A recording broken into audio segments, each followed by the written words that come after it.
ನಾವು ಈ ದಿವಸ ಅದೇ ಎಫೆಸದವರಿಗೆ ಬರೆದ ಪತ್ರಿಕೆ 4ನೇ ಅಧ್ಯಾಯದ 9ನೇ 8ನೇ ವಚನದಿಂದ ನಾವು ಈ ದಿವಸ ಎಷ್ಟು ಸಾಧ್ಯವೋ ಅಷ್ಟು ನೋಡಿಕೊಳ್ಳೋಣ. ಆತನು ಉನ್ನತ ಸ್ಥಾನಕ್ಕೆ ಏರಿದಾಗ ತಾನು ಜಯಿಸಿದ್ದ ಬಹು ಜನರನ್ನು ಸೆರೆ ಹಿಡಿದುಕೊಂಡು ಹೋಗಿ ಮನುಷ್ಯರಿಗೆ ದಾನಗಳನ್ನು ಮಾಡಿದನು ಎಂಬುದಾಗಿ ಪ್ರವಾದಿಯು ಹೇಳುತ್ತಾನೆ. ಏರಿ ಹೋದನೆಂದು ಹೇಳಿದ್ದರಲ್ಲಿ ಭೂಮಿಯ ಅಧೋ ಭಾಗಕ್ಕೆ ಇಳಿದಿದ್ದಾನೆಂತಲೂ ಹೇಳಿದ ಹಾಗಾಯ್ತಲ್ಲ. ಇಳಿದು ಬಂದವನು ಮೇಲಣ ಎಲ್ಲಾ ಲೋಕಗಳಿಗಿಂತ ಉನ್ನತವಾಗಿ ಏರಿ ಹೋದವನೇ, ಆದ್ದರಿಂದ ಸಮಸ್ತ ಲೋಕಗಳನ್ನು ತುಂಬಿದವನಾದನು. ನಾವು ಈ ದಿವಸ ಅಷ್ಟು ಮಾತ್ರ ಓದೋಣ, ಅನಂತರ ಅದಕ್ಕೆ ಸಂಬಂಧಪಟ್ಟಂತೆ ಕೆಲವು ವಾಕ್ಯಗಳನ್ನ ನಾವು ಗಮನಿಸೋಣ.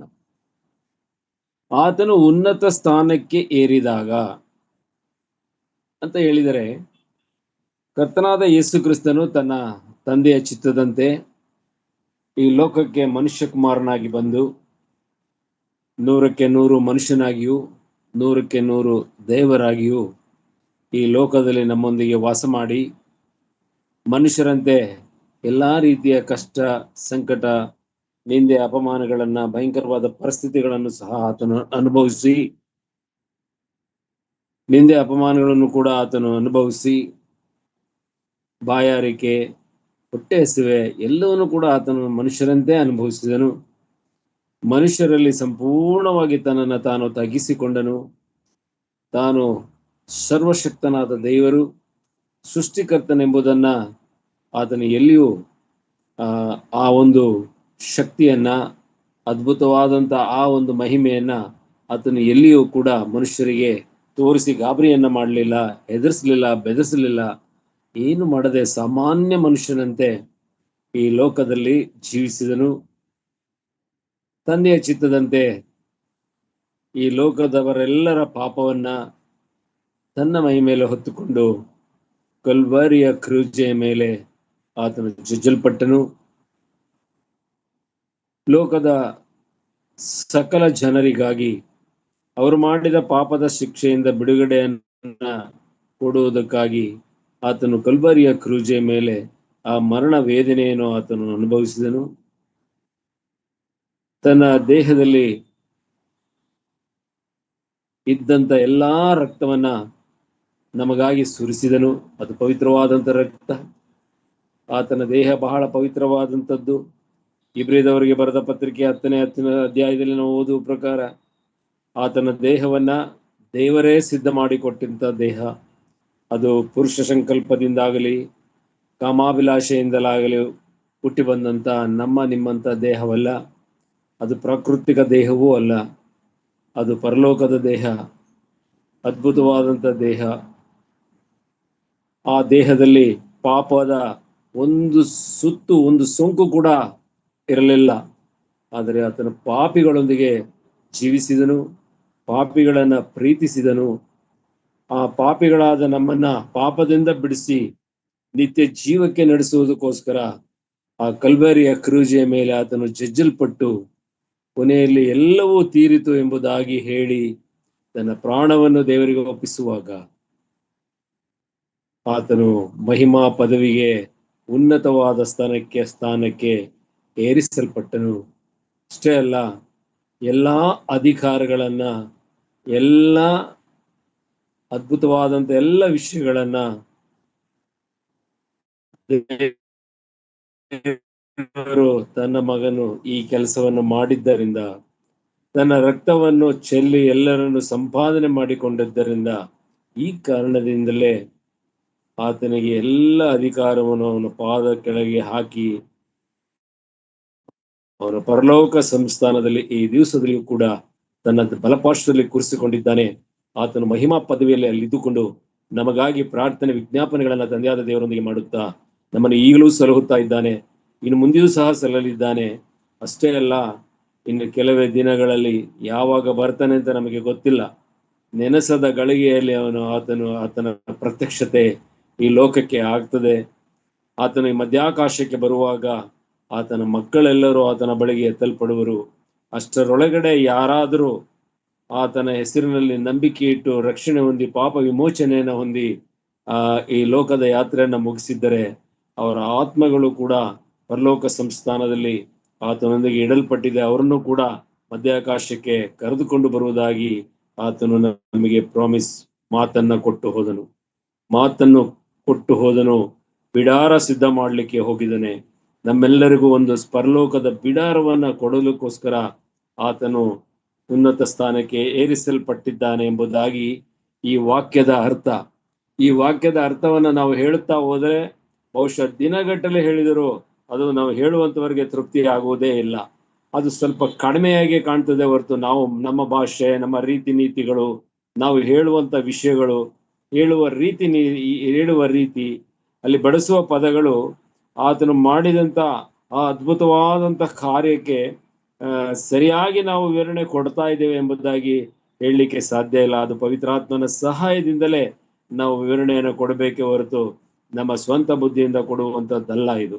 ಹಾಗಾಗಿ ಆತನು ಉನ್ನತ ಸ್ಥಾನಕ್ಕೆ ಏರಿದಾಗ ತಾನು ಜಯಿಸಿದ್ದ ಬಹುಜನರನ್ನು ಸೆರೆ ಹಿಡಿದುಕೊಂಡು ಹೋಗಿ ಮನುಷ್ಯರಿಗೆ ದಾನಗಳನ್ನು ಮಾಡಿದನು. ಇದು ಬಹಳ ಒಂದು ರೀತಿಯ ತುಂಬಾ ಗಲಿಬಿಲಿ ಕೊಡ್ತಕ್ಕಂಥ ಒಂದು ವಾಕ್ಯ.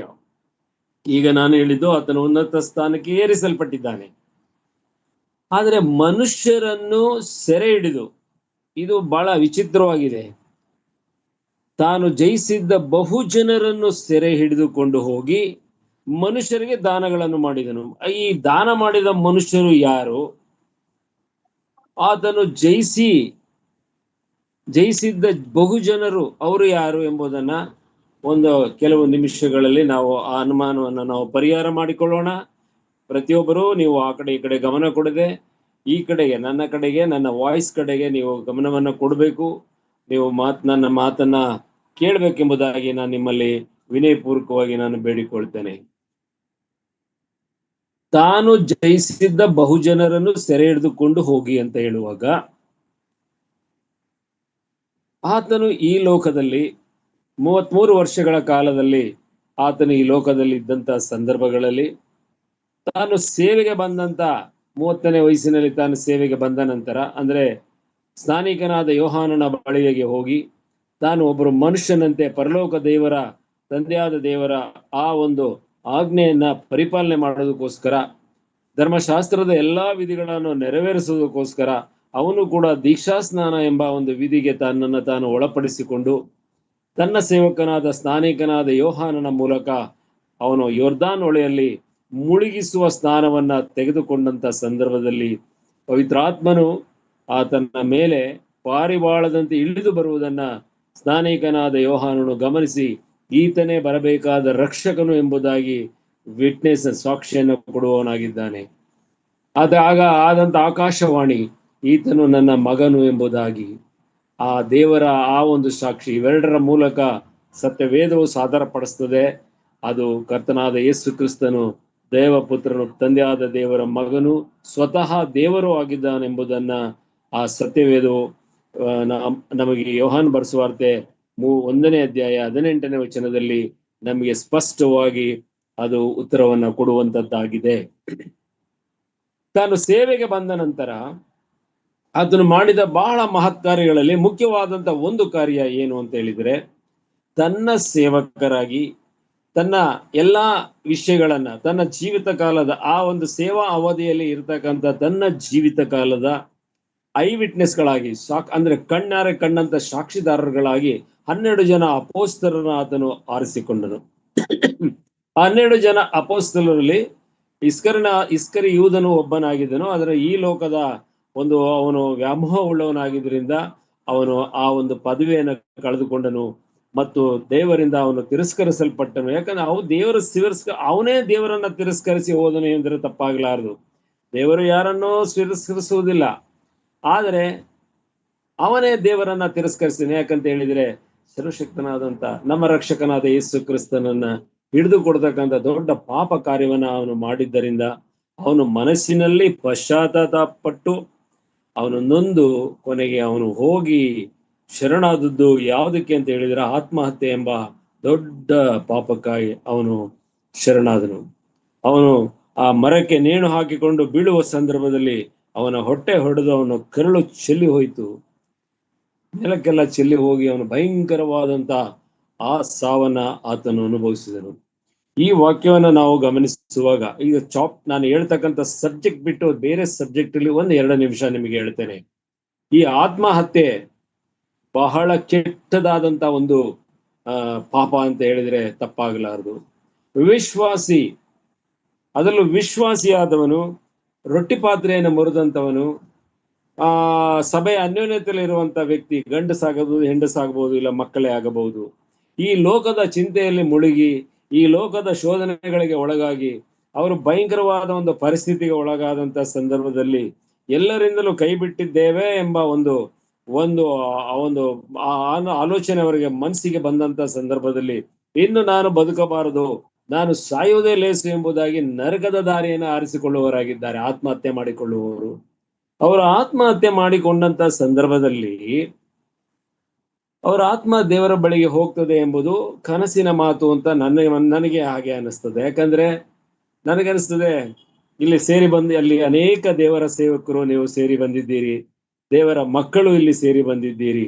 ನಿಮ್ಮ ಜೀವನದಲ್ಲಿ ಕೂಡ ಯಾರು ಸುಖವಾಗಿಲ್ಲ ಎಂಬುದಾಗಿ ನಾನು ನೆನೆಸ್ತೇನೆ. ನಾನು ಕೂಡ ಸುಖವಾಗೇ ಇದ್ದೀನಿ ಎಂಬುದಾಗಿ ನಾನು ಹೇಳಲಾರೆ. ಆದ್ರೆ ತಕ್ಕ ಮಟ್ಟಿಗೆ ದೇವರು ನಮ್ಮನ್ನ ಒಂದು ರೀತಿಯಲ್ಲಿ ಇಟ್ಟಿದ್ದಾನೆ ಈ ಲೋಕದಲ್ಲಿ ಇರುವಾಗ ನಮಗಿರ್ತಕ್ಕಂಥ ದೊಡ್ಡ ವರ ಏನು ಅಂತ ಹೇಳಿದ್ರೆ, ನಮ್ಮ ಕರ್ತನಾದ ಯೇಸು ಕ್ರಿಸ್ತನು ಯಾವ ರೀತಿಯಲ್ಲಿ ಇಲ್ಲಿ ಶೋಧನೆಗೆ ಒಳಗಾಗಿ, ಸಂಕಷ್ಟಕ್ಕೆ ಒಳಗಾಗಿ ಕಷ್ಟವನ್ನ ಅನುಭವಿಸಿದನೋ, ಆ ಕಷ್ಟದಲ್ಲಿ ನಾವು ಕೂಡ ಆತನ ಮಕ್ಕಳಾಗಿ ಆ ಕಷ್ಟದಲ್ಲಿ ನಾವು ಕೂಡ ಪಾಲುದಾರರಾಗುವುದರಲ್ಲಿ ಸಂತೋಷ ಪಡ್ತೇವಲ್ಲ, ಅದೇ ನಿಜವಾದಂತ ಕ್ರೈಸ್ತತ್ವ. ಆತನ ಶ್ರಮೆಯಲ್ಲಿ ನಾವು ಕೂಡ ಪಾಲು ತೆಗೆದುಕೊಳ್ತೇವಲ್ಲ, ದೇವರೇ ನನಗೆ ಈ ಒಂದು ಸಂಕಟ ಪ್ರಾಪ್ತಿಯಾಗಿದೆ, ನಾನು ಅನ್ಯಾಯವಾಗಿ ನನ್ನ ಆಸ್ತಿ ಇಂಥದನ್ನ ಕಳೆದುಕೊಂಡ್ಬಿಟ್ಟೆ, ನನಗೆ ಏನೋ ಒಂದು ಕಾಯಿಲೆ ನನಗೆ ಬಹಳ ಹಿಂಸೆ ಕೊಡ್ತಾ ಇದೆ, ಇಲ್ಲ ಯಾರೋ ಒಬ್ಬ ಶತ್ರು ನನಗೆ ಹಿಂಸೆ ಕೊಡ್ತಾ ಇದ್ದಾರೆ, ಅಕ್ಕಪಕ್ಕದವರು ನನಗೆ ಏನೋ ಒಂದು ತೊಂದರೆ ಕೊಡ್ತಾ ಇದ್ದಾರೆ, ಅನೇಕರು ನನ್ನನ್ನು ಪೊಲೀಸ್ ಸ್ಟೇಷನ್, ಕೋರ್ಟು, ಸಭೆಯಲ್ಲಿ ಕೂಡ ಅವಮಾನ ಮಾಡುವಂತ ಪರಿಸ್ಥಿತಿಗಳಿಗೆ ತೆಗೆದುಕೊಂಡು ಹೋಗ್ತಾ ಇದ್ದಾರೆ. ಇದೆಲ್ಲ ನಾವು ನೆನೆಸುವಾಗ ಇನ್ನು ಭಯಂಕರವಾದಂತ ಕಷ್ಟಗಳು ನಮಗೆ ಬರುತ್ತೆ. ಕೆಲವೊಮ್ಮೆ ನಾವು ಮಾಡಿದ ತಪ್ಪುಗಳಿಂದ, ನಾವು ಮಾಡಿದ ಪಾಪಗಳಿಂದಲೂ ನಮಗೆ ಕಷ್ಟ ಪ್ರಾಪ್ತಿ ಆಗ್ತದೆ. ಕೆಲವೊಮ್ಮೆ ಶೋಧನೆಗಾಗಿ ಸೈತಾನ್ನಿಂದಲೂ ನಮಗೆ ಕಷ್ಟ ಪ್ರಾಪ್ತಿ ಆಗ್ತದೆ. ದೇವರು ಕೆಲವೊಮ್ಮೆ ತನ್ನ ಮಕ್ಕಳನ್ನ ತನ್ನ ಸಾಕ್ಷಿಯಾಗಿ ಬಳಸುವುದಕ್ಕೋಸ್ಕರವೂ ಈ ಲೋಕದಲ್ಲಿ ನಮ್ಮನ್ನ ಕಷ್ಟಕ್ಕೆ ಒಳಪಡಿಸುವಂತ ಸಂದರ್ಭಗಳು ಕೂಡ ನಮ್ಮ ಜೀವನದ ಕ್ರೈಸ್ತ ಸಂದರ್ಭದ ಇದೆ. ಹಾಗಾಗಿ ನಾವು ಸುಖ ಪಡುವುದಕ್ಕಿಂತ ಹೆಚ್ಚು ಸಂಕಷ್ಟದಲ್ಲಿ ನಮ್ಮ ಈ ವಿಶ್ವಾಸಿಯ ಜೀವಿತ ಇದೆ ಎಂಬುದರೆ ತಪ್ಪಾಗಲಾರದು.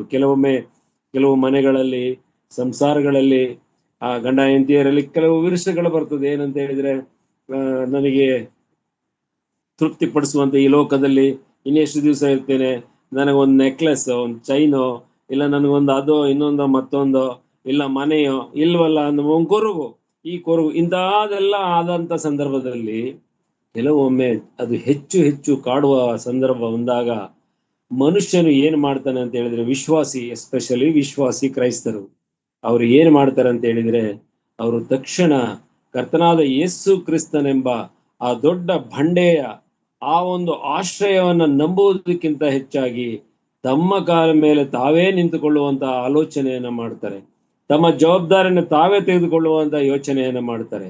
ಹೀಗಾಗಿ ಅವರು ದೇವರಿಂದ ತಿರಸ್ಕಾರ ಮಾಡುವುದಿಲ್ಲ, ಅವರೇ ದೇವರನ್ನ ತಿರಸ್ಕಾರ ಮಾಡಿ ಬೇರೆ ಕಡೆ ಅವರ ಮುಖಗಳನ್ನ ತಿರುಗಿಸಿ ಬೇರೆ ರೀತಿಯಲ್ಲಿ ಅದಕ್ಕೆ ಒಂದು ಪರಿಹಾರವನ್ನ ಕಂಡುಕೊಳ್ಳಲಿಕ್ಕೆ ಹೋದಾಗ, ಆ ಪರಿಹಾರ ಸಿಗದೇ ಇದ್ದಾಗ ನಾನು ಸಾಯುವುದೇ ಲೇಸು ಎಂಬುದಾಗಿ ಅವರು ಆತ್ಮಹತ್ಯೆಗೆ ಪ್ರಯತ್ನ ಮಾಡ್ತಾರೆ. ಆತ್ಮಹತ್ಯೆಯನ್ನು ಕೂಡ ಅವರು ಮಾಡಿಕೊಳ್ತಾರೆ. ದೇವರು 139ನೇ ಕೀರ್ತನೆಯಲ್ಲಿ ಹೀಗೆ ಬರೆಯಲ್ಪಟ್ಟಿದೆ, ನನ್ನ ಆಯುಸ್ಸಿನ ಒಂದೊಂದು ಪುಟಗಳು ಬರೆಯಲ್ಪಟ್ಟಿದೆ ದೇವರ ಲೆಕ್ಕದಲ್ಲಿ. ಅಂದರೆ ನೀವು ಲೂಕನ ಬರೆದ ಸುವಾರ್ತೆ 16ನೇ ಅಧ್ಯಾಯದಲ್ಲಿ ಓದುವಾಗ ಲಾಜರನೆಂಬ ಭಿಕ್ಷುಕನು ಮತ್ತು ಭೋಗ ಪುರುಷನು ಇಬ್ಬರು ಸತ್ತದ್ದನ್ನ ಅಲ್ಲಿ ಉದಾಹರಣೆಯಾಗಿ ಬರೆಯಲ್ಪಟ್ಟಿದೆ. ಭೋಗ ಪುರುಷನು ಸತ್ತು ಹೋಗ್ತಾನೆ, ಅವನಿಗೆ ಎಲ್ಲಾ ರೀತಿಯ ತಿಥಿ, ಆಮೇಲೆ ಏನೇನೋ ಹೇಳ್ತಾರೆ, ಅದೆಲ್ಲ ಭೂಶಾಂತಿ ಕಾರ್ಯಕ್ರಮಗಳೆಲ್ಲ ಅವನಿಗೆ ನಡೆಸಲ್ಪಡುತ್ತದೆ. ಆದರೆ ಅವನ ಆತ್ಮ ಎಲ್ಲಿಗೆ ಹೋಗ್ತದೆ ಅಂತ ಹೇಳಿ ಸಂಕಟ ಪಡುವ ಸ್ಥಳಕ್ಕೆ ಹೊರಟು ಹೋಗ್ತದೆ. ಯಾಕಂದ್ರೆ ದೇವರಿಗಿಂತಲೂ ಅವನು ಭೋಗಗಳನ್ನ ಪ್ರೀತಿಸಿದವನು. ಇನ್ನೊಬ್ಬ ಲಾಜರನು, ಅವನು ದೇವರನ್ನ ಪ್ರೀತಿಸಿದನು, ಆದರೆ ಈ ಲೋಕದಲ್ಲಿ ಸುಖವಾಗಿರ್ಲಿಲ್ಲ. ಅವನ ಆತ್ಮ ಎಲ್ಲಿಗೆ ಹೋಗ್ತದೆ ಅಂದ್ರೆ ವಿಶ್ರಾಂತಿಯ ಸ್ಥಳಕ್ಕೆ, ದೇವರ ಬಳಿಗೆ ಅದು ಹೋಗ್ತದೆ ಎಂಬುದಾಗಿ ನಾವು ಗಮನಿಸ್ತೇವೆ.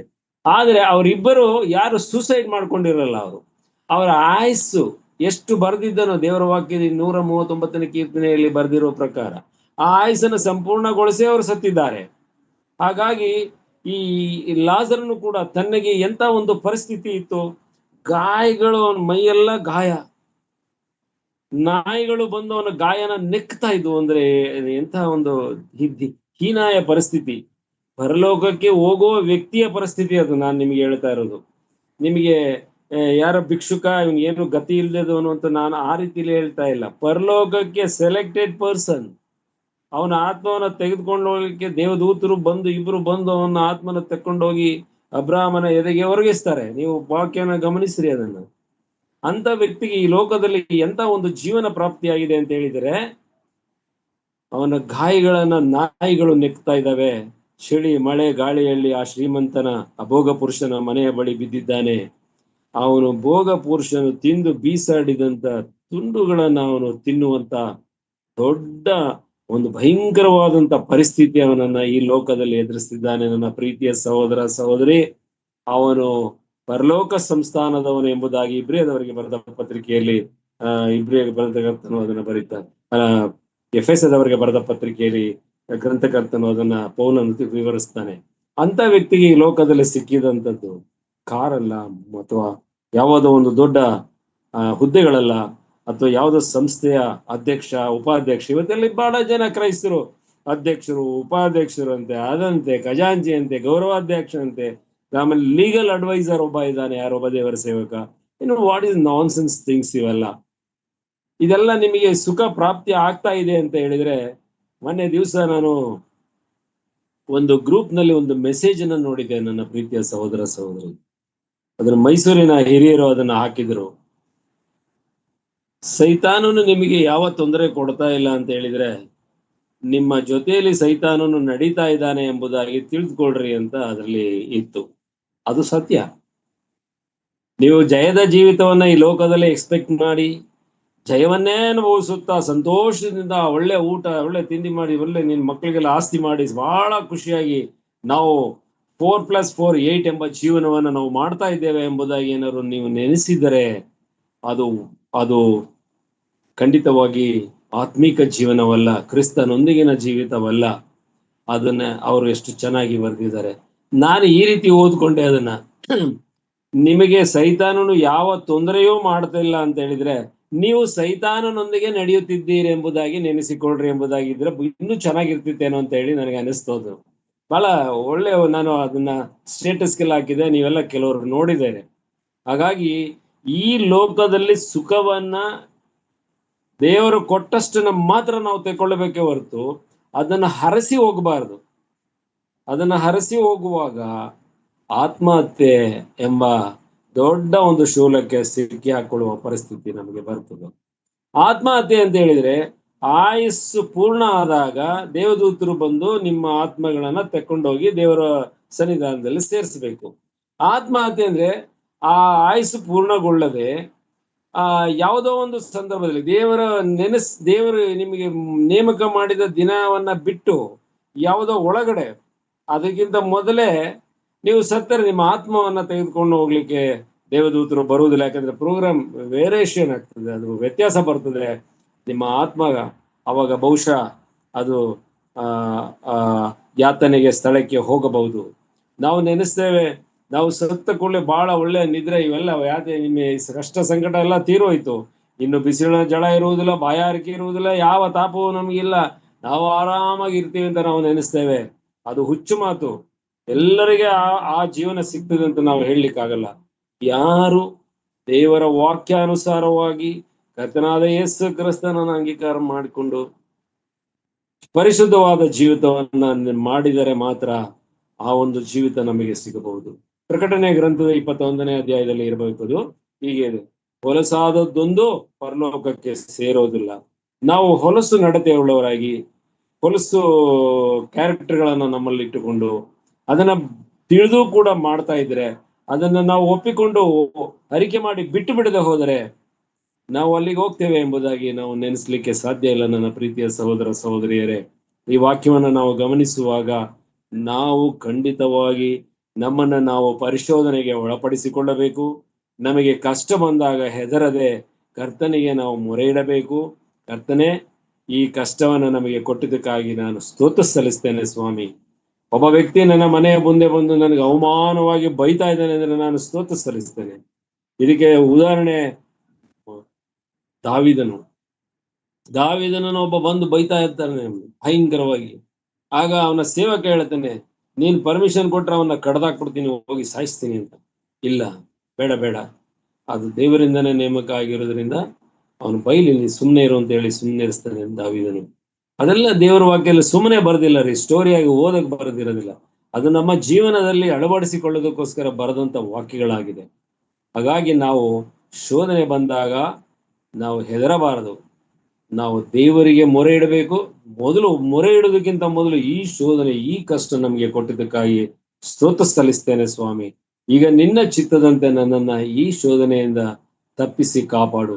ನನಗೆ ಏನು ಸಹಾಯ ಬೇಕೋ ನನಗೆ ಕೊಡು ಅಂತ ಹೇಳಿ ಮನಪೂರ್ವಕವಾಗಿ ಒಂದೇ ಮನಸ್ಸಿನಲ್ಲಿ ಕರ್ತನಲ್ಲಿ ನಂಬಿಕೆ ಇಟ್ಟು ನೀವು ಕೋರಿಕೊಳ್ಳುವುದಾದರೆ ಖಂಡಿತವಾಗಿ ದೇವರು ನಮ್ಮ ಜೊತೆಯಲ್ಲಿ ಕಾರ್ಯವನ್ನು ಮಾಡ್ತಾನೆ. ನನ್ನ ಪ್ರೀತಿಯ ಸಹೋದರ ಸಹೋದರಿಯರೇ, ಈ ವಾಕ್ಯವು ಕಿವಿಗೆ ಬೀಳುವಾಗ ಬಹಳ ಎಚ್ಚರಿಕೆಯನ್ನ ನೀವು ವಹಿಸಬೇಕಾಗಿದೆ. ಈಗ ತಾನು ಜಯಿಸಿದ್ದ ಬಹು ಜನರನ್ನು ಸೆರೆ ಹಿಡಿದುಕೊಂಡು ಹೋಗಿ, ನಾನು ಇದನ್ನು ಮಾತಾಡ್ಬೇಕಾದ್ರೆ ಹಲವಾರು ವಿಷಯಗಳು ನನ್ನ ಬಾಯಲ್ಲಿ ಬಂತು. ಕರ್ತನಿಗೆ ಸ್ತೋತ್ರವಾಗಲಿ, ನಿಮಗೆ ಅದು ಸಹಾಯ ಆಗಿದೆ. ನಿಮಗಿಂತ ಹೆಚ್ಚು ನನ್ನ ಜೀವನದಲ್ಲಿ ಕೂಡ ಅದು ತುಂಬಾ ಸಹಾಯ ಮಾಡಿದೆ, ತಾಳ್ಮೆ ಕೊಟ್ಟಿದೆ, ಸಮಾಧಾನ ಕೊಟ್ಟಿದೆ, ಆರೋಗ್ಯ ಕೊಟ್ಟಿದೆ ನನಗೆ. ಮತ್ತೆ ನಿಮ್ಮ ಜೊತೆಯಲ್ಲಿ ವಾಕ್ಯವನ್ನು ಹಂಚಿಕೊಳ್ಳುವಂತ ಯೋಗ್ಯತೆಯನ್ನು ಕೂಡ ಆ ಒಂದು ವಾಕ್ಯ ನನಗೆ ಕೊಟ್ಟಿದೆ. ಹಾಗಾಗಿ ಅದನ್ನ ಹೇಳಬೇಕು ಅಂತ ಹೇಳಿ ನನ್ನ ಮನಸ್ಸಿನಲ್ಲಿ ಬಂದಿದ್ರಿಂದ ನಾನು ನಿಮ್ಗೆ ತಿಳಿಸಿದ್ದೇನೆ. ಈಗ ತಾನು ಜಯಿಸಿದ್ದ ಬಹುಜನರು ಅಂತ ಹೇಳುವಾಗ ಮೊದಲನೆಯದಾಗಿ ಅವರು ಅಪೋಸ್ತಲರನ್ನ ತನ್ನ ಬಳಿಗೆ ತೆಗೆದುಕೊಂಡರು. ಅಪೋಸ್ತಲರ ಜೊತೆಯಲ್ಲಿ ಅನೇಕ ಶಿಷ್ಯರುಗಳು ಕೂಡ ಕರ್ತನ ಕ್ರೂಸಿಫೈಡ್ ಆಗುವಾಗ ಮೊದಲೇ, ಅಂದ್ರೆ ಶಿಲುಬೆ ಮರಣಕ್ಕೆ ತಾನು ಶಿಲುಬೆ ಮರಣಕ್ಕೆ ಒಪ್ಪಿಸಿಕೊಳ್ಳುವ ಮೊದಲೇ ಅನೇಕ ಜನರು ಅವನ ಎಲ್ಲಾ ಕಾರ್ಯಗಳನ್ನ ನೋಡಿ, ಅದ್ಭುತ ಕಾರ್ಯಗಳನ್ನ ನೋಡಿ, ಈತನು ದೇವರ ಮಗನು, ಬರಬೇಕಾದ ಮೆಸ್ಸಿಯನು, ಬರಬೇಕಾದ ಕ್ರಿಸ್ತನು ಎಂಬುದನ್ನ ಮನಗಂಡಂತ ಎಷ್ಟೋ ಶಿಷ್ಯರನ್ನ ಆತನು ತನ್ನ ಬಳಿಗೆ ತೆಗೆದುಕೊಂಡಿದ್ದರು. ನಾವು ದೇವರ ವಾಕ್ಯದಲ್ಲಿ ಹೇಳ್ತೇವೆ, ನಾವು ಓದ್ತೇವೆ, ಆ ವಿಷಯವನ್ನ ದೇವರ ವಾಕ್ಯದಲ್ಲಿ ಇದೆ. ಅದರ ಪ್ರಕಾರ ಅವರೇ ಆ ರೀತಿ ತಾನು ಮಹಿಮಾ ಪದವಿಗೆ ಏರಿಸಲ್ಪಡುವ ಮೊದಲೇ ತನಗಾಗಿ ತನ್ನ ಸಾಕ್ಷಿಗಳಾಗಿ ಬಳಸುವುದಕ್ಕೆ ಆದುಕೊಂಡಂತವರು ಯಾರ ಜೊತೆಯಲ್ಲಿ? ಅಪೋಸ್ತಲರ ಜೊತೆಯಲ್ಲಿ ಆದುಕೊಂಡಂತ ಉಳಿದ ಅಪೋಸ್ತಲರಲ್ಲ, ಉಳಿದ ಶಿಷ್ಯರು ಎಂಬುದಾಗಿ ದೇವರ ವಾಕ್ಯ ತಿಳಿಸ್ತದೆ. ಆಗ ಅವರ ವಿಚಾರದಲ್ಲಿ ಬರೆಯುವಾಗ ಗ್ರಂಥಕರ್ತನಾದ ಎಫೆಸದವರಿಗೆ ಬರೆದ ಪತ್ರಿಕೆಯನ್ನು ಬರೆದಂತ ಗ್ರಂಥಕರ್ತನಾದ ಪೌಲನು ಈ ರೀತಿಯಲ್ಲಿ ಬರೆದಿದ್ದಾನೆ. ಅವನ ಭಾಷೆಯಲ್ಲಿ, ಇಬ್ರಿಯ ಭಾಷೆಯಲ್ಲಿ ಬರೆಯುವಾಗ ಅದು ಟ್ರಾನ್ಸ್ಲೇಷನ್ ಆಗುವಾಗ ಈ ರೀತಿಯಲ್ಲಿ ನಮಗೆ ಸ್ವಲ್ಪ ಗಲಿಬಿಲಿ ಬರುವ ರೀತಿಯಲ್ಲಿ ಆಗಿದೆಯೋ ಏನೋ, ನಾನು ನಿಮ್ಗೆ ಅದನ್ನ ಕನ್ಫರ್ಮೇಶನ್ ಕೊಡ್ಲಾರೆ. ಅದರ ಅರ್ಥ ಏನು ಅಂತ ಹೇಳಿದ್ರೆ, ತಾನು ಜಯಿಸಿದ್ದ ಬಹುಜನರು ಅಂತ ಹೇಳುವಾಗ ಅವರೇ. ಕರ್ತನಾದ ಯೇಸು ಕ್ರಿಸ್ತನು ಮರಣವನ್ನು ಅನುಭವಿಸಿ ಮೂರನೇ ಮೃತ್ಯುಂಜಯನಾಗಿ ಎದ್ದುದನ್ನ ಕಣ್ಣಾರೆ ಕಂಡವರು ಅವರೇ. ಕರ್ತನಾದ ಯೇಸು ಕ್ರಿಸ್ತನು ಒಯ್ಯಲ್ಪಟ್ಟ ನಂತರ ಈ ಲೋಕದಲ್ಲಿ ಸುವಾರ್ತೆಯನ್ನು ಸಾರಿದವರು ಅವರೇ. ಅವರನ್ನ ಮನುಷ್ಯರಿಗೆ ದಾನ ಮಾಡಿದನು ಅಂತ ಹೇಳಿದರೆ ಅವರು ಯಾರು, ಯಾವ ಯಾವ ಯಾವ ರೀತಿಯಲ್ಲಿ ನಮಗೆ ಕೊಟ್ಟಿದ್ದಾನೆ ಎಂಬುದನ್ನ ನಾನು ಮುಂದಿನ ವಾಕ್ಯ 11ನೇ ವಚನಕ್ಕೆ ನೀವು ಬನ್ರಿ ದಯಮಾಡಿ. ಅದೇ ಎಫೆಸದವರಿಗೆ ಬರೆದ ಪತ್ರಿಕೆ 4ನೇ ಅಧ್ಯಾಯದ 11ನೇ ವಚನಕ್ಕೆ ಬನ್ರಿ. ಆತನು ಕೆಲವರನ್ನು ಅಪೋಸ್ತಲರನ್ನಾಗಿಯೂ, ಅಂದ್ರೆ ಈ ಲೋಕಕ್ಕೆ 33ನೇ ಇಸವಿಯಲ್ಲಿ ದೇವರು ಅಪೋಸ್ತಲರನ್ನಾಗಿ ನಮಗೆ ಕೊಟ್ಟರು. ಕೆಲವರನ್ನು ಅಂತ ಹೇಳುವಾಗ ಬೇರೆ 12 ಜನಕ್ಕೆ ಅದು ಬರೆಯಲ್ಪಟ್ಟದ್ದು. ಇಸ್ಕರಿಯೋತನ ಬದಲು ಪೌಲನು ಎಣಿಸಲ್ಪಟ್ಟಿದ್ದಾನೆ. ಹಾಗಾಗಿ 12 ಜನರು ಮಾತ್ರ ಅಪೋಸ್ತಲರು. ಅವರನ್ನ ನಮಗೆ ಕೊಟ್ಟನು. ತಾನು ಜಯಿಸಿದ್ದ ಬಹುಜನರು ಅಂತ ಮೊದಲನೆಯವರೇ ಅಪೋಸ್ತಲರು. ಇದೇ ಅಪೋಸ್ತಲರು ಎಲ್ಲಿದ್ದಾರೆ ಗೊತ್ತಾ? ಹೊಸ ಯೆರೂಸಲೇಮಿನಲ್ಲಿ ಅವರ ಹೆಸರುಗಳು ಬರೆಯಲ್ಪಟ್ಟಿದೆ ಫೌಂಡೇಶನ್ ಸ್ಟೋನ್ ಮೇಲೆ. ಮತ್ತೆ ಈ ಕರ್ತನಾದ ಯೇಸು ಕ್ರಿಸ್ತನು ತಾನು ಈ ಲೋಕದಲ್ಲಿದ್ದಾಗ ತಾನು ಹಿಡಿಯಲ್ಪಟ್ಟ ರಾತ್ರಿಯಲ್ಲಿ ತನ್ನ 12 ಜನ ಶಿಷ್ಯರೊಂದಿಗೆ ಆತನು ಆ ಒಂದು ಊಟವನ್ನು ಮಾಡುವಾಗ, ಕೊನೆಯ ರಾತ್ರಿ ಭೋಜನವನ್ನು ಮಾಡುವಾಗ ರೊಟ್ಟಿ ಮುರಿದು ಸ್ತೋತ್ರ ಮಾಡಿ ಕೊಟ್ಟಂತ ಸಂದರ್ಭದಲ್ಲಿ ಪಾತ್ರೆಗೆ ಸ್ತೋತ್ರ ಮಾಡಿ ಕೊಟ್ಟಂತ ಸಂದರ್ಭದಲ್ಲಿ ಆತನು ತಾನು ಜೀವವುಳ್ಳ ಮೂಲೆಗಲ್ಲಾಗಿ, ಸಭೆಯ ಮೂಲೆಗಲ್ಲಾಗಿ ತನ್ನನ್ನು ತಾನು ಅಲ್ಲಿ ನೆಟ್ಟು, ಜೊತೆಗೆ ಈ ಅಪೋಸ್ತಲರನ್ನ ಅಂದ್ರೆ ಇಸ್ಕರಿ ಯೂದನನ್ನ ಬಿಟ್ಟು, ಯಾಕಂದ್ರೆ ಇಸ್ಕರಿ ಯೂದನು ಊಟದ ಮಧ್ಯದಲ್ಲಿ ಎದ್ದು ಹೊರಟೋಗ್ತಾನೆ. ಅವನು ಸೈತಾನನು ಅವನಲ್ಲಿ ನುಗ್ಗಿದ್ರಿಂದ ಅವನು ಹೊರಟೋಗಿರ್ತಾನೆ. ಆ ಸ್ಥಾನಕ್ಕೆ ಮುಂದಿನ ದಿನಗಳಲ್ಲಿ ಪೌಲನು ಅದಕ್ಕೆ ಸೇರಿಸಲ್ಪಡ್ತಾನೆ, ಅದು ಬೇರೆ ವಿಷಯ. ಆಗ ಆ ಅಪೋಸ್ತಲರನ್ನ ಮೂಲೆಗಳ ಫೌಂಡೇಶನ್ ಸ್ಟೋನ್ಸ್, ಆ ಅಸ್ಥಿವಾರದ ಕಲ್ಲುಗಳಾಗಿ, ಜೀವವುಳ್ಳ ಕಲ್ಲುಗಳಾಗಿ ಉಪಯೋಗಿಸಿ ತನ್ನ ಸಭೆಯ ಫೌಂಡೇಶನ್ ಹಾಕುವಂತ, ಅಸ್ಥಿವಾರ ಹಾಕುವಂತ ಕಾರ್ಯವನ್ನ ಆ ದಿವಸ, ಆ ಲಾಸ್ಟ್ ಸಪ್ಪರ್, ಕಡೆಯ ರಾತ್ರಿ ಭೋಜನ ಮಾಡುವಾಗ ಆ ಕರ್ತನ ಅದನ್ನು ಮಾಡಿದ್ದಾನೆ. ಮೇಲೆ ಕಟ್ಟಲ್ಪಟ್ಟ ಜೀವವುಳ್ಳ ಕಲ್ಲುಗಳು ಯಾರು ಅಂತ ಹೇಳಿದರೆ, ತಾನು ಮರಣವನ್ನು ಅನುಭವಿಸಿ ಎಲ್ಲ ಬಹು ಕಷ್ಟವನ್ನ ತಾಳಿ ಪಾಪಕ್ಕೆ ಪ್ರಾಯಶ್ಚಿತ್ತ ಯಜ್ಞವನ್ನು, ಎಲ್ಲಾ ಜನರ ಪಾಪ, ಅವನ ಪಾಪ ಅಲ್ಲ, ಎಲ್ಲ ಜನರ ಪಾಪದ ಪ್ರಾಯಶ್ಚಿತ್ತವಾಗಿ ತಾನು ಜಜ್ಜಲ್ಪಟ್ಟು ತಾನು ರಕ್ತವನ್ನ ಸುರಿಸಿ ಆ ರಕ್ತದ ಕ್ರಯವನ್ನು ಕೊಟ್ಟು ಕೊಂಡುಕೊಳ್ಳಲ್ಪಟ್ಟಂತ ನಾವು ನೀವು ಜೀವವುಳ್ಳ ಕಲ್ಲುಗಳಾಗಿ ಆ ಅಸ್ಥಿವಾರದ ಮೇಲೆ ಕಟ್ಟಲ್ಪಡ್ತಾ ಇದ್ದೇವೆ. ಜೀವವುಳ್ಳ ಕಲ್ಲುಗಳಾಗಿ ಕ್ರಿಸ್ತನ ದೇಹವಾಗಿ, ಸಭೆಯಾಗಿ ನಮ್ಮನ್ನ ಕಟ್ಟಲ್ಪಡ್ತಾ ಇದ್ದೇವೆ. ನಾವೆಲ್ಲರೂ ಕ್ರಿಸ್ತನ ದೇಹವನ್ನ ಕಟ್ಟಲ್ಪಡ್ತಿರ್ತಕ್ಕಂಥ ಆ ಕಲ್ಲುಗಳು ಜೀವವುಳ್ಳ ಕಲ್ಲುಗಳು ಎಂಬುದಾಗಿ ನಮಗೆ ದೇವರ ವಾಕ್ಯವು ಸ್ಪಷ್ಟವಾಗಿ ತಿಳಿಸ್ತದೆ. ಅದರ ಪ್ರಕಾರ ಮೊದಲನೇದಾಗಿ ಆತನು ಉಪಯೋಗಿಸಿದ್ದು ಕೆಲವರನ್ನು ಅಪೋಸ್ತಲರನ್ನಾಗಿ, ಅನಂತರ ಪ್ರವಾದಿಗಳನ್ನಾಗಿ. ಅಪೋಸ್ತಲರಿಗಿಂತ ಮೊದಲು ಇದ್ರು, ಆ ಮೊದಲು ಇದ್ದಂತ ಪ್ರವಾದಿಗಳ ಬಗ್ಗೆ ಇದನ್ನು ಬರೆಯಲ್ಪಟ್ಟಿದೆ. ಪ್ರವಾದಿಗಳು ಮೊದಲೇ ಅವರು ಅಸ್ಥಿವಾರವಾಗಿ ಉಪಯೋಗಿಸಲ್ಪಟ್ಟಿದ್ದಾರೆ. ಇಲ್ಲಿ ಕರ್ತನಾದ ಯೇಸು ಕ್ರಿಸ್ತನ ಬರುವಿಕೆಯ ಬಗ್ಗೆ ತಿಳಿಸಿ, ಆತನಿಂದ ಈ ಲೋಕಕ್ಕೆ ಬರ್ತಕ್ಕಂಥ ರಕ್ಷಣೆಯ ಬಗ್ಗೆ ತಿಳಿಸುವುದಕ್ಕೋಸ್ಕರ ಪ್ರವಾದಿಗಳ ಮೂಲಕ ತಾನು ಮಾತನಾಡಿದ್ದಾನೆ ದೇವರು. ಆಮೇಲೆ ಮೂರನೆಯದಾಗಿ ಕೆಲವರನ್ನು ಸುವಾರ್ಥಕರನ್ನಾಗಿಯೂ, ಅಂದ್ರೆ ಈ ಸುವಾರ್ತೆಯನ್ನ ಹೇಳುವುದಕ್ಕೆ ಕರೆಯಲ್ಪಟ್ಟ ತನ್ನ ಇತರೆ ಶಿಷ್ಯರನ್ನಾಗಿ ಅವರ ಬಗ್ಗೆ ಬರೆಯಲ್ಪಟ್ಟಿದೆ. ಕೆಲವರನ್ನು ಸಭಾಪಾಲಕರನ್ನಾಗಿ ಅಂತ ಹೇಳುವಾಗ ಅದು ಸಭಾ ಹಿರಿಯರಿಗೆ ಬರೆಯಲ್ಪಟ್ಟದ್ದು. ಕೆಲವರನ್ನು ಉಪದೇಶಿಗಳನ್ನಾಗಿ ಅನುಗ್ರಹಿಸಿದನು. ಯಾರನ್ನ?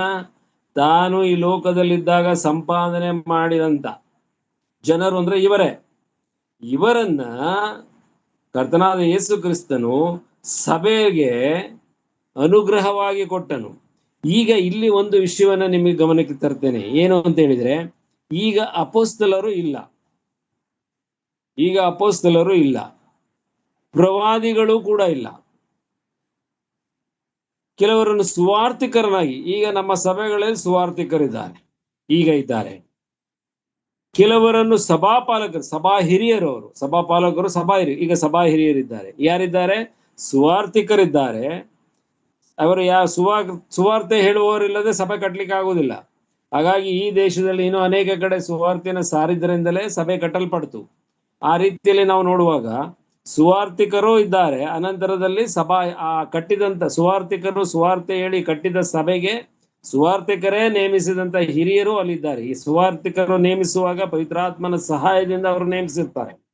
ಹಾಗಾಗಿ ಆ ಹಿರಿಯರು ಕೂಡ ಅನುಗ್ರಹವಾಗಿ ನಮಗೆ ಕೊಡಲ್ಪಟ್ಟವರು. ಈ ಮಧ್ಯೆ ಉಪದೇಶಿಗಳು ಯಾರು?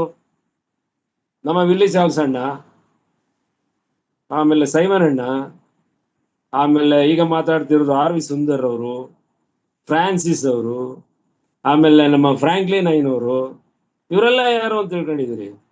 ದೇವರು ತಾನು ಸಂಪಾದಿಸಿಕೊಂಡ ಜನರು ಇವರೆಲ್ಲ. ಅದಕ್ಕೆ ಅವರು ಬಹಳ ಚೆನ್ನಾಗಿ ದೇವರ ವಾಕ್ಯಗಳನ್ನ ನಮಗೆ ಹೇಳ್ತಾರೆ. ಒಂದು 1 ಅವರ್, ಅರ್ಧ ಗಂಟೆ, 3/4 ಗಂಟೆ ಸತ್ಯವೇದ ತೆಗೆದು ನಮಗೆ ಬೋಧನೆ ಕೊಡ್ತಾರೆ. ಬೋಧಕರನ್ನಾಗಲಿ, ಸಭಾ ಹಿರಿಯರನ್ನಾಗಲಿ, ಸ್ವಾರ್ಥಿಕರನ್ನಾಗಲಿ, ಇವತ್ತಿರುವವರು ಮೂರೇ ಜನ ತಿಳ್ಕೊಳ್ಳಿ. 3 ಟೀಮ್ ಇದೆ. ಸಭೆ ವಿಚಾರಕ್ಕೆ ಬಂದಾಗ ಬೇರೆ ವಿಷಯಗಳಿದ್ದಾವೆ, ನಾವು ಮಾತಾಡೋಣ. ನಾವು ಕೆಲವೊಂದು ಬೇರೆ ವಿಷಯಗಳನ್ನ ಸಮಯ ಸಿಕ್ಕಿದಾಗ ಆ ಚಾಪ್ಟರ್ಗೆ ಅನುಗುಣವಾಗಿ ಕರ್ತನೆ ನಮಗೆ ಜ್ಞಾನ ಕೊಡ್ತೇನೆ, ಆಗ ಮಾತಾಡೋಣ. ಪರ್ಟಿಕ್ಯುಲರ್ ಆಗಿ ಹೋಗೋದೇನು ಅವಶ್ಯಕತೆ ಇಲ್ಲ. ಈಗ ನಿಮ್ಮ ಈ ಒಂದು ಝೂಮ್ ಮೀಟಿಂಗ್ ನಲ್ಲಿ ಬೋಧನೆ ಕೊಡ್ತಕ್ಕಂಥವ್ರು ಹಲವರು ಇದ್ದಾರೆ. ಅವ್ರು ಯಾರು ಅಂತ ತಿಳ್ಕೊಂಡಿದ್ದೀರಿ? ಅವರೆಲ್ಲ ಒಂದ್ ಕಡೆ ಏನೋ ಸ್ಟಡಿ ಮಾಡಿ ಒಂದಷ್ಟು ಗುರ್ತಾಕೊಂಡು ಬಂದು ಒಂದು ಅರ್ಧ ಗಂಟೆ ಏನೋ ಮಾತಾಡ್ಬಿಟ್ಟು ಪ್ರವೀಣ್ ಅವರೆಲ್ಲ ಮಾತಾಡಿ ಹೊಟ್ಟೋಗ್ತಾರೆ ಅಂತ ನೀವು ಅನ್ಕೊಂಡು ಆ ರೀತಿ ನೀವು ನೆಗ್ಲೆಕ್ಟ್ ಮಾಡಬೇಡಿ. ಅವರ ಬೋಧನೆ ಮಾಡುವಾಗ ಕಿವಿ ಇಟ್ಟು ಕೇಳಬೇಕು. ಯಾಕಂತ ಹೇಳಿದರೆ ಕರ್ತನು ಅವರನ್ನ ಜಯಿಸಿದ ಅಂದ್ರೆ ಸಂಪಾದನೆ ಮಾಡಿದಾನೆ, ನಮಗೋಸ್ಕರ ಜಯಿಸಿದ್ದಾನೆ. ಅಂದ್ರೆ ಅವ್ರಿಗೆ ಎಲ್ಲ ಜ್ಞಾನವನ್ನ ಕೊಟ್ಟಿದ್ದಾನೆ. ದೇವರ ವಾಕ್ಯದಲ್ಲಿ ಹೇಳುವಂತ ಜ್ಞಾನವನ್ನ ಕೊಟ್ಟು, ಪವಿತ್ರಾತ್ಮನ ವರವನ್ನ ಅವರಿಗೆ ಕೊಟ್ಟು, ಅವರನ್ನ ಏನಂತ ಮಾಡಿ ಉಪದೇಶಿಗಳನ್ನಾಗಿ ನಮ್ಮ ಜೊತೆಯಲ್ಲಿ ಕೊಟ್ಟಿದ್ದಾನೆ. ಉಪದೇಶ ಮಾಡುವವರೆಲ್ಲರೂ ಕರ್ತನಿಂದ ನೇಮಿಸಲ್ಪಟ್ಟವರು. ಯಾರು ಕೂಡ ಉಪದೇಶ ಮಾಡುವವರನ್ನ ಕಂಡಮಾಗಿ ನಾವು ಮಾತಾಡಬಾರ್ದು. ಅವರು ಹೇಳುವಂತ ಉಪದೇಶಗಳನ್ನ ನಾವು ಕಂಡಮ್ ಮಾಡಬಾರ್ದು. ಯೋಚನೆ ಮಾಡಬೇಕು, ಇವರು ಏನ್ ಹೇಳಿದ್ದಾರೆ ಅದನ್ನೇ ಹೇಳಿದ್ದಾನೆ. ನಾವು ದೇವರ ವಾಕ್ಯದಲ್ಲಿ ಅದನ್ನು ಹುಡುಕಬೇಕು. ಅಕಸ್ಮಾತ್ ಉಪದೇಶ ಮಾಡುವಾಗ ಹೆಚ್ಚು ಕಮ್ಮಿ ಏನಾದ್ರು ಮಾಡಿದರೆ ಅವ್ರನ್ನ ವೈಯಕ್ತಿಕವಾಗಿ ಫೋನ್ ಮುಖಾಂತರನೋ ಅಥವಾ ಭೇಟಿಯಾಗಿಯೋ, ಬ್ರದರ್ ಈ ತರ ಇದೆ, ಸಿಸ್ಟರ್ ಈ ತರ ಇದೆ, ನಾವು ಅವ್ರಿಗೆ ತಿದ್ದಬಹುದು. ಇದನ್ನೇ ಅಕ್ವಿಲನು ಪ್ರಿಸ್ಕಿಲನು ಮಾಡಿದಂತ ಕಾರ್ಯ. ಅವರು ಕೂಡ ತಪ್ಪು ಬೋಧನೆ ಮಾಡೋರ್ನ ಮನೆ ಕರ್ಕೊಂಡೋಗಿ ಊಟ ಹಾಕಿ ತಿದ್ದುತ್ತಾ ಇದ್ರು. ಅವರು ದೇವರ ಯೇಸು ಕ್ರಿಸ್ತನ ವಿಷಯನ ಬಹಳ ಬಲವಾಗಿ ತಿದ್ದುತ್ತಾ ಇದ್ರು. ಅವರು ಸುವಾರ್ತೆನ ಬಹಳ ಬಲವಾಗಿ ತಿದ್ದುತ್ತೆ ಸರಿ ಮಾಡಿ. ಯಾರಲ್ಲಿ ಒಬ್ಬನು ದೊಡ್ಡ ಸೇವಕನಾದ್ರು, ಅವನ ಹೆಸರು ಜ್ಞಾಪಕ ಬರ್ತಾ ಇಲ್ಲ. ನಿಮ್ಗೆ ಯಾರ್ಯಾರು ಜ್ಞಾಪಕ ಬಂದ್ರೆ ನಂಗೆ ಹೇಳ್ರಿ. ಆ ಆರ್ಯ ಒಂದು ಸೇವೆಯನ್ನ ಅವರು ಮಾಡ್ತಾ ಇದ್ರು. ಹಾಗಾಗಿ ಸಭಾ ಹಿರಿಯರು ಮತ್ತು ಉಪದೇಶಿಗಳು ಮತ್ತು ಸ್ವಾರ್ಥಿಕರು ನಿಮ್ಮ ಸಭೆಗಳಲ್ಲಿ ಪುಕ್ಸಟೆ ಬಂದವರಲ್ಲ. ಅವರು ಅದು ಪರಲೋಕದಲ್ಲಿ ಅವರ ನೇಮ್ಸ್ ಅದಕ್ಕಾಗಿ ಸೆಲೆಕ್ಟ್ ಆಗಿದೆ. ಕರ್ತನ ಚಿತ್ತವನ್ನ ನೆರವೇರಿಸೋದಕ್ಕೋಸ್ಕರ ತಮಗೆ ಎಷ್ಟೇ ಕಷ್ಟ ಇದ್ರೂ ಕೂಡ ಆ ಬೋಧನೆ ಮಾಡುವ ಸಮಯಕ್ಕೆ ಬಂದು ಅವರು ಬೋಧನೆಯನ್ನ ನಮಗೆ ಮಾಡ್ತಾರೆ. ನನ್ನ ಪ್ರೀತಿಯ ಸಹೋದರ ಸಹೋದರಿ, ಆಂಟೋನಿ ಡಿಸೋಜರ್ ಅವರು, ಒಂದು ಉದಾಹರಣೆಯನ್ನ ಕೊಡ್ತೇನೆ. ಅವರು ಬಂದಂಥದ್ದು ಬೇರೆ ಯಾವುದೋ ಒಂದು ಬೋಧನೆಯಿಂದ ಅವರು ಬಂದಂಥದ್ದು. ಅವರು ಚರ್ಚ್ಗಳಿಗೆ ಹೋಗ್ಬಿಟ್ರೆ ನಮ್ಮ ನಂಬಿಕೆಗೆ ಡ್ಯಾಮೇಜ್ ಮಾಡ್ಬಿಡ್ತದೆ. ಆ ರೀತಿ ಇದೆ ಅವರ ಚರ್ಚ್ಗಳು, ಅವರು ಮಾಡುವ ಹಾಡು, ಅವ್ರು ಕೊಡುವಂತ ಬೋಧನೆ, ಮಾತನಾಡುವ ರೀತಿ ಎಲ್ಲ ನೋಡಿದಾಗ ಅಯ್ಯೋ ಇಲ್ಲೇ ದೇವರಿರೋದು, ಕರ್ತನ ದೇವರು ಇಲ್ಲೇ ವಾಸವಾಗಿದ್ದಾನೇನೋ ಅನ್ನೋ ರೀತಿನಲ್ಲಿ ನಮಗೆ ಚಂಚಲ ಹುಟ್ಟಿಸುವಂತ ಸ್ಥಳ. ಅಂತ ಒಂದು ಸ್ಥಳದಲ್ಲಿ ಆಂಟೋನಿ ಡಿಸೋಜರ್ ಅವರು ಕರ್ತನನ್ನ ಕಂಡುಕೊಂಡು ಯಾವ ಅಟ್ರಾಕ್ಷನ್ ಕೂಡ ಇಲ್ಲದೆ ಇರತಕ್ಕಂಥದ್ದು. ಮಾತನಾಡುವಾಗ ಆ ಮಗನು ಎಷ್ಟು ಚೆನ್ನಾಗಿ ಮಾತಾಡ್ತಾರೆ ದೇವ್ರ ವಾಕ್ಯ ಅಂತ ಹೇಳಿದ್ರೆ, ಆ ವಾಕ್ಯದಲ್ಲಿ ಕ್ರಿಸ್ತನಲ್ಲದೆ ಬೇರೆ ವಿಷಯವೇ ಇಲ್ಲ. ನೀವು ಗಮನಿಸ್ರಿ, ಕೆಲವರು ನಾವು ತೂಕ ಮಾಡ್ತೇವೆ.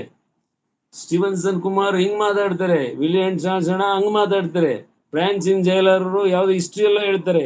ನಾವು ಸುಮ್ಮನೆ ಬಹಳ ಸರಾಗವಾಗಿ ಹೇಳ್ತೇವೆ. ನಾವು ಹೇಳುವಂತವರು ಸೆಲೆಕ್ಟ್ ಆಗಿಲ್ಲ. ಆ ರೀತಿ ಟೀಸ್ ಮಾಡುವಂತವ್ರನ್ನ ದೇವರು ಆಯ್ಕೆನೇ ಮಾಡಿಲ್ಲ. ನಾವು ಇನ್ನೂ ಕೇಳುವ ಸ್ಥಿತಿಯಲ್ಲೇ ಇದ್ದೇವೆ. ಅದನ್ನೇ ಪೌಲ ಆಡ್ಕೊಳ್ಳೋದು, ನೀವು ಇಷ್ಟರೊಳಗಡೆ ಗಟ್ಟಿಯಾದ ಆಹಾರನ ತಿನ್ನಬೇಕಾಗಿತ್ತು, ನೀವು ಇನ್ನು ಎಡೆ ಕೂಸರಿಗೆ ಹಾಲನ್ನೇ ಪಾರಮಾರ್ಥಿಕವಾದ ಹಾಲನ್ನೇ ಬಯಸ್ತಾ ಇದ್ದೀರಿ ಅಂತ ಚುಡಾಯಿಸ್ತಾನೆ ಅವನು ನಮಗೆ. ಹಾಗೆ ಇಲ್ಲಿ ನೀವು ಗಮನಿಸ್ರಿ, ಬೋಧನೆ ಹೇಳುವಾಗ ಅವರು ಹೇಳುವಂತ ಬೋಧನೆಯನ್ನ ನಾವು ಗಂಭೀರವಾಗಿ ತೆಗೆದುಕೊಳ್ಳಬೇಕು. ಒಂದು 10 ನಿಮಿಷನೋ 5 ನಿಮಿಷನೋ 3 ನಿಮಿಷನೋ ಅರ್ಧ ಗಂಟೆನೋ 1 ಗಂಟೆನೋ 2 ಗಂಟೆನೋ ಒಬ್ಬ ಸಹೋದರಿ ತನ್ನ ಬಾಯ ಮೂಲಕ ದೇವರ ವಾಕ್ಯವನ್ನೇ ಹೇಳುವಾಗ ಅದು ಪವಿತ್ರಾತ್ಮನ ಸಹಾಯವಿಲ್ಲದೆ, ಕರ್ತನ ಕರುಣೆ ಆತನ ಚಿತ್ತವಿಲ್ಲದೆ ಅವರು ಬಂದು ನಮ್ಮ ಮುಂದೆ ನಿಂತು ಮಾತಾಡ್ಲಿಕ್ಕೆ ಸಾಧ್ಯವೇ ಇಲ್ಲ. ನನ್ನ ಪ್ರೀತಿಯ ಸಹೋದರ ಸಹೋದರಿ, ನಮ್ಮ ಮನಸ್ಸಿನಲ್ಲಿ ಏನಾದ್ರೂ ಆ ರೀತಿಯ ಬೋಧನೆಯ ತಾರತಮ್ಯಗಳಿದ್ದರೆ ನಾವು ಇವತ್ತೇ ಬಿಟ್ಟುಬಿಡೋಣ. ಒಂದು ಮಾತು, ಎಲ್ಲ ಬೋಧನೆ ಮುಗಿದ ಕೂಡಲೇ ಎಲ್ಲರೂ ಪ್ರಾರ್ಥನೆ ಆಮೇಲೆ ಅನ್ನೋರ್ಗೂ ಇರಲ್ಲ. ಎಷ್ಟೋ ಜನ ಲೆಫ್ಟ್ ಆಗ್ಬಿಡ್ತಾರೆ.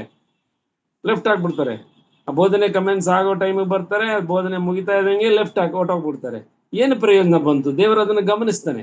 ನೀವು ಒಂದು 2 ನಿಮಿಷ 3 ನಿಮಿಷ ಇದ್ದು ಆ ಬೋಧನೆ ಮಾಡಿದಂತ ವ್ಯಕ್ತಿಗೆ ಒಂದು ಥ್ಯಾಂಕ್ಸ್, ನೀವು ಇಂಥದ್ದು ಹೇಳಿದ್ರಿ ಬ್ರದರ್, ನೀವು ಹೇಳುವಾಗ ಇಂಥ ತಪ್ಪು ಹೇಳಿದ್ರಿ ಬ್ರದರ್, ನೀವು ಮಾತಾಡುವಾಗ ಈ ರೀತಿ ರಫ್ ಅಂಡ್ ಟಫ್ ಒಂದು ವರ್ಡ್ ಯೂಸ್ ಮಾಡಿದಿರಿ, ಏನಾದ್ರು ಒಂದು ಕಾಂಪ್ಲೇನ್ಸ್ ಮಾಡುವಂಥದ್ದು, ಒಂದು ಕಾಮೆಂಟ್ ಮಾಡುವಂಥದ್ದು, ಅದು ಎಷ್ಟು ಒಳ್ಳೆಯ ಆನಂದಕರವಾದಂತ ವಿಷಯ ಗೊತ್ತಾ ನನ್ನ ಪ್ರೀತಿಯ ಸಹೋದರ. ದಯಮಾಡಿ ಇವತ್ತು ನಾನು ಟೆಸ್ಟ್ ಮಾಡ್ತೇನೆ. ನಾನು ಇವಾಗ ನಿಲ್ಲಿಸ್ತಾ ಇದ್ದೇನೆ ಇಷ್ಟಕ್ಕೆ. ಮುಂದಿನ ವಾರ ದೇವರ ಚಿತ್ತವಾದ್ರೆ ಮುಂದಿನ ವಿಷಯವನ್ನ ನಾನು ಮಾತಾಡ್ಲಿಕ್ಕೆ ನಾನು ಇಚ್ಛೆ ಉಳ್ಳವನಾಗಿದ್ದೇನೆ.